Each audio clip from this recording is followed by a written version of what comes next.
were home. 6 miles from Bluefield as the crow flies. Pop must have said that 1,000 times. Out back, vegetable patches and fruit orchard. In front, set in the prettiest little valley you could imagine, surrounded by mountains that rise to the sky, and a yard, broad and pretty, the kind of yard I thought always deserved a bigger house, which would have been nice, considering I shared a tiny bathroom with 3 older sisters. You can do with 3 sisters in one tub, you can do with anything. And we did, until the summer of 1944.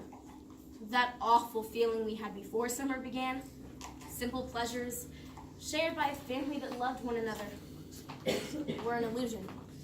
And haunting me still, the uncertainty of it all. What was real? What wasn't? To so profoundly change our lives. To a chorus of church bells, Allied forces entered Rome today from the little White House in Warm Springs, Georgia. President Roosevelt told the nation the first of the Axis capitals is now in our hands. There was Pop, of course. Where's my Epsom salt? Grace! I asked her to bring me my Epsom salt. He was sure Mama had been put on this earth to serve him. The way she'd catered to him, maybe she was. Water does not heat itself, Walter, because you scream, "Bring me my Epsom salt." Reports indicate more than 2 million American, Empire, and troops of the occupied nations have maxed for a possible invasion of the continent. The War Department refuses to speculate. War was raging around the world. And that's where my sister Helga's husband Jimmy was. He was in the army and somewhere over there. She kept herself busy writing letters. Some days she'd manage 2, a feat that amazed me. But I guess when you're in love. Pop, you know all this war stuff gives me the willies. Walter, you know these reports bother Helga. Could we listen to some music, please? Would you like to listen to music, sweetie? Helga wasn't the only one who hated the war. My sister Rose hated it too. Her Stan, the love of her life, was in service too. And like Helga's Jimmy, a very long way from home. And then there was me, barely 16 when that summer began. A little older, but years wiser when it ended. Isn't that the prettiest music? Now, oh, dance with me. Rose, you love to dance. Dance with me. I don't feel like dancing. Well, he won't dance with me anymore. Even with his Sunday go-to shoes on and friend Murray telling him where to put his 2 left feet. You won't dance with me. Well, you want to. That means... Mama! Mama! I told you. I don't feel like dancing. There was a time, tell her, Walter, the 2 of us from one end of the farmers' club to the other, to the wee hours of the morning. He'd take me home, kiss me on the cheek. I'd hurry inside, slip off my dancing shoes, put my black and blue toes. Guess where, Walter? Right into my own pail of Epsom salt. That's funny, Mama. Tell my toes that. There was my other sister, Frida. Ruby, I need you. 6 days a week, Frida escaped to nearby Bluefield. And there, working in a small factory, she made military uniforms and new friends. And bless her heart, she shared every exciting introduction with me.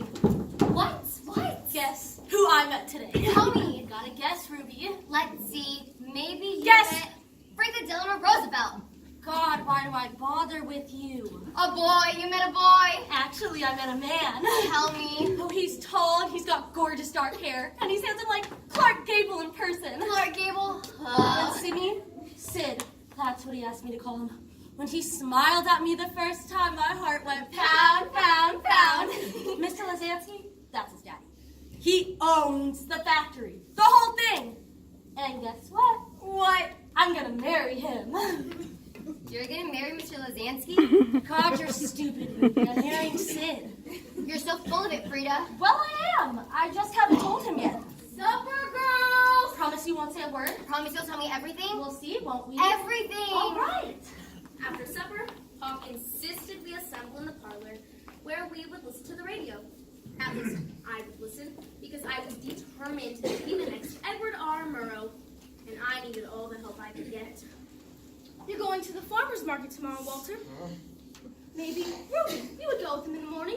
Mama asked you a favor, Ruby. What are you doing, Helga? I've been writing stupid letters morning and Tell night. her to mind her own business, Mama. Well, I'm not going. Nobody asked you to go, Rose. Why can't Rose go, Mama? She doesn't have a job. She never lifts a finger around here. Stay out of it, Ruby. Why does someone have to go with them anyway? She's worried he'll have a heart attack. That's why. He gets pain sometimes in his chest. I told you, Mama. He's too mean to die. I won't listen to that, Rose. Well, he is, and you know it.